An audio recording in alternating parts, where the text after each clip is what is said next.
विधायक गुड्डे महिपाल रेड्डी ने संगारेड्डी जिले के पटान चेरुवु निर्वाचन क्षेत्र के जिन्नाराम मंडल में कई विकास कार्यों की शुरुआत की है। शिवनगर, नलातूर, काजीपल्ली और बोलाराम में 1 करोड़ 23 लाख रुपए की लागत से होने वाले विभिन्न विकास कार्यों का शिलान्यास और उद्घाटन समारोह आयोजित किया गया। उन्होंने कहा, बीआरएस सरकार के कार्यकाल में तेलंगाना विकास की राह पर आगे बढ़ रहा है। सीएम केसीआर ने राज्य के सभी लोगों के बारे में सोचते हुए कई कल्याणकारी योजनाएं शुरू की हैं। उन्होंने कहा, वह किसी भी मुसीबत में लोगों की हमेशा मदद करेंगे। कापरा जीएचएमसी के सभी विभागों के सभी कर्मचारियों को स्थायी करने की मांग को लेकर जीएचएमसी कापरा सर्कल कार्यालय के सामने कर्मचारियों द्वारा बड़े पैमाने पर धरना दिया गया। एएस राव नगर डिवीजन के नगर सेवक सिंगिरेड्डी शिरीषा सोमशेखर रेड्डी ने इस धरना कार्यक्रम के प्रति एकजुटता व्यक्त की और धरने में भाग लिया। इस अवसर पर कार्यालय परिसर में रसोई का आयोजन किया गया तथा कर्मियों ने दोपहर का भोजन किया। नगर सेवक सिंगिरेड्डी शिरीषा सोमशेखर रेड्डी ने कहा कि चुनाव से पहले उन्होंने कॉन्ट्रैक्ट आउटसोर्सिंग कर्मचारियों को स्थायी करने का वादा किया था। अब उन्होंने टीआरएस सरकार पर कर्मचारियों को धोखा देने का आरोप लगाया। उन्होंने 1 दशक तक श्रमिकों के जीवन से खिलवाड़ करने के लिए सरकार की आलोचना की। उन्होंने चिंता व्यक्त की, न्यूनतम वेतन अधिनियम के अनुसार मजदूरी नहीं बढ़ाई जा रही है। यह अफसोसजनक है। कर्मचारियों द्वारा कई बार अपनी चिंताएं जताए जाने के बावजूद सरकार ने कोई जवाब नहीं दिया। अब भी सरकार ने जवाब दिया है और कर्मचारियों को स्थायी करने की मांग की है, अन्यथा उन्होंने आंदोलन कार्यक्रम तेज करने की चेतावनी दी। केंद्रीय मंत्री किशन रेड्डी की पत्नी काव्या रेड्डी ने साफ कर दिया है, महिलाओं को आर्थिक रूप से आगे बढ़ाने के लिए बड़े संकल्प के साथ कौशल विकास कार्यक्रम शुरू किए गए हैं। उन्होंने अटल बिहारी वाजपेयी फाउंडेशन के तत्वाधान में निःशुल्क कौशल विकास प्रशिक्षण पूरा करने वाली महिला को प्रमाण पत्र प्रदान किए। काव्या रेड्डी ने कहा, यह कार्यक्रम उन महिलाओं को स्वास्थ्य रोजगार कार्यक्रम के तहत कुछ सहायता प्रदान के इरादे से स्थापित किया गया जो वित्तीय कठिनाइयों में है। इस कार्यक्रम के तहत सिलाई, करगा कार्य और ब्यूटिशियन पाठ्यक्रमों में निःशुल्क प्रशिक्षण प्रदान किया जा रहा है। पिछले 8 वर्षों में हैदराबाद भर में 20,000 महिलाओं ने कौशल विकास प्रशिक्षण लिया और स्वयं कमाई के स्तर तक बढ़ी। एलबी नगर पुलिस स्टेशन में पुलिस द्वारा प्रताड़ित की गई महिला का इलाज निजी अस्पताल में चल रहा है। वीएच हनुमंतराव ने कांग्रेस नेताओं के साथ पीड़िता से मुलाकात की। वीएच हनुमंतराव अस्पताल गए और पीड़िता का हालचाल पूछा। उनसे पूछा गया, पुलिस ने उन्हें क्यों पीटा, उन्हें पुलिस स्टेशन क्यों ले जाया गया। वीएच ने पीड़ित पर अत्याचार से इनकार किया। बिना कुछ गलत किए उसे पुलिस स्टेशन ले जाना गलत है। उन्होंने स्पष्ट किया, पुलिस के पास उन लोगों को पीटने का अधिकार नहीं है जिन्होंने कुछ गलत किया है। जीएचएमसी आउटसोर्सिंग सफाई कर्मचारियों ने राजेंद्र नगर सर्कल कार्यालय पर धरना प्रदर्शन किया। रंगारेड्डी जिला बीएसपी पार्टी पश्चिम क्षेत्र के अध्यक्ष रामचला जयसीमा ने हड़ताल में भाग लिया। उन्होंने सरकार से कर्मचारियों की समस्याओं का शीघ्र समाधान करने की मांग की है। बीएसपी पार्टी पश्चिम क्षेत्र के अध्यक्ष रामचला जयसीमा ने अनुरोध किया, आउटपोस्टिंग कर्मचारियों को तुरंत स्थायी किया जाना चाहिए। अलग तेलंगाना राज्य की मांग को लेकर नगर पालिका आउटसोर्सिंग कर्मचारियों द्वारा प्रदान की गई सेवाओं को भुलाया नहीं जा सकता है। मुख्यमंत्री केसीआर ने जीएचएमसी मुख्यालय में आयोजित एक विशाल सार्वजनिक बैठक में वादा किया था, विशेष जीओ लाने के बाद सभी कर्मचारियों को नियमित किया जाएगा। उन्होंने कहा, राज्य गठन के बाद भरी सभा में उन्होंने कहा था वे सभी आउटसोर्स कर्मियों को स्थायी करेंगे। उन्होंने रोष व्यक्त करते हुए कहा, आज कार्यकर्ताओं की अनदेखी करना ठीक नहीं है। कांग्रेस विधायक जग्गा रेड्डी ने की सनसनीखेज टिप्पणी। उन्होंने सीएलपी कार्यालय में एक मीडिया में सम्मेलन का आयोजन किया।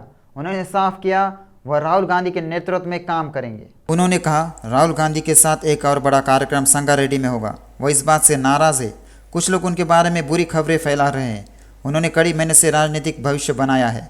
उन्होंने चेतावनी दी, उनकी रणनीतियों को कम नहीं आंका जाना चाहिए। बीसी वेलफेयर एसोसिएशन के राष्ट्रीय अध्यक्ष कृष्णया ने कहा, तेलंगाना सरकार को उन 193 कर्मचारियों को स्थायी करना चाहिए जो पिछले वर्षों से मत्स्य विभाग में अनुबंध कर्मचारी के रूप में काम कर रहे हैं।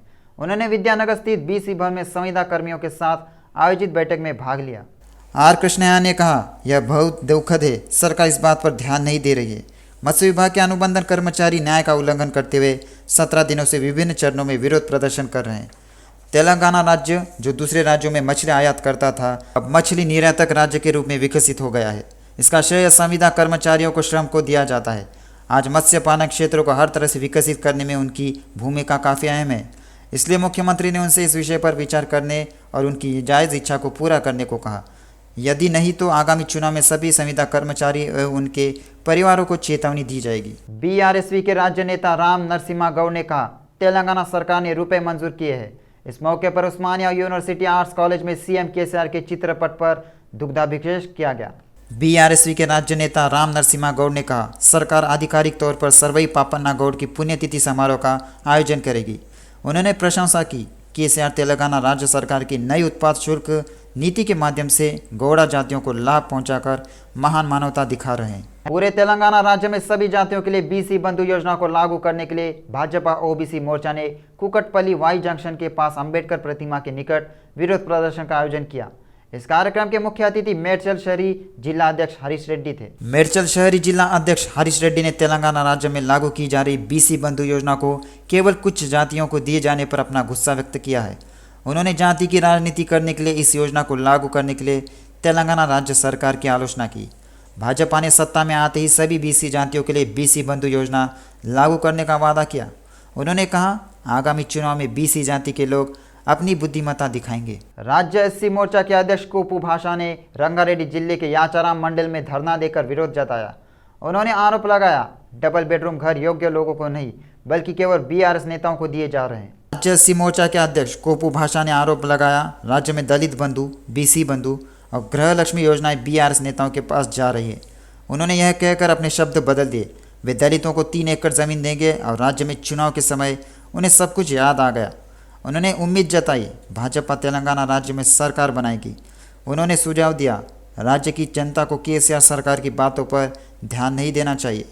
कोपू भाषा ने राज्य सरकार पर डबल बेडरूम रूम के मामले में ध्यान नहीं देने को कहा है। उप निर्वाचन क्षेत्र रामंतापुर में एनवीएसएस प्रभाकर के नेतृत्व में भाजपा नेताओं ने डबल बेडरूम घर देने की मांग को लेकर धरना दिया। ओबीसी मोर्चा के राष्ट्रीय अध्यक्ष लक्ष्मण ने इस कार्यक्रम के प्रति एकजुटता व्यक्त की। तेलंगाना शासन के पिछले 9.5 साल के दौरान एनवीएसएस प्रभाकर ने कहा, डबल बेडरूम या डबल बेडरूम की आड़ में वोट बटोरे जा रहे हैं। उनकी शिकायत है, वे किसी भी गरीब को डबल बेडरूम उपलब्ध नहीं करा सके। इस बात से नाराज़ है। उप निर्वाचन क्षेत्र में भाजपा विधायक रहते हुए जो डबल बेडरूम बनाए गए थे, उन्हें न देकर वे गरीब लोगों के जीवन के साथ खिलवाड़ कर रहे हैं। आरोप है, रिश्वत लेकर स्थानीय लोगों को बनाए गए डबल बेडरूम भी नहीं दिए जाते। एनवीएसएस ने चेतावनी दी, भाजपा तब तक विभिन्न चरणों में आगे बढ़ेगी जब तक वह डबल बेडरूम में गरीबों तक नहीं पहुंच जाती। पुलिस ने आखिरकार किन्नौर के भेष में भिखारियों के गिरोह को सदस्यों को गिरफ्तार कर लिया है। West zone DCP Chandana Deepti ने मीडिया को इस गैंग के बारे में जानकारी दी। उन्होंने कहा, वे सभी बिहार से हैं और ऐसे करीब 100 लोग हैं। डीसीपी चंदना दीप्ति ने कहा, ट्रांजिस्टर के भेष में भीख मांगने के वाले गिरोह के सरगना राजेश और अनीता है। राजेश के पास 100 तक सदस्य है। शाम होते ही कॉलोनियों और व्यावसायिक इलाकों में चोरियां हो जाती है। डीसीपी चंदना दीप्ति ने कहा, वे आसान पैसे के लिए इस गिरोह को चला रहे हैं। गिरोह के बाकी सदस्यों की तलाश की जा रही है। टास्क फोर्स पुलिस ने कहा, उन्होंने नकली किन्नरों को पकड़ा है जो दिन भर लोगों को धमकाकर परेशान करते हैं और पैसे वसूलते हैं।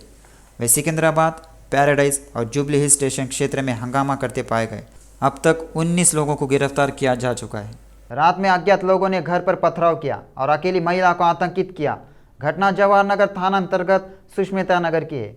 डायल 100 पर कॉल करने पर कोई फायदा न होने पर पीड़ित वहां से निकलने ही वाला था। पीड़िता ने दुख व्यक्त करते हुए कहा, देखभाल करने वाले लोगों की कमी है। जिन्होंने पहले राचकोंडा आयुक्तालय में शिकायत की थी, उन्होंने पुलिस अधिकारियों से जवाब देने और उन लोगों के खिलाफ कानूनी कार्रवाई करने को कहा जो उन्हें आतंकित कर रहे हैं। हैदराबाद के मुशीराबाद के बोलकपुर में भयानक हादसा हो गया। केमिकल बॉक्स में विस्फोट के बाद पूरे इलाके में खौफ बना था।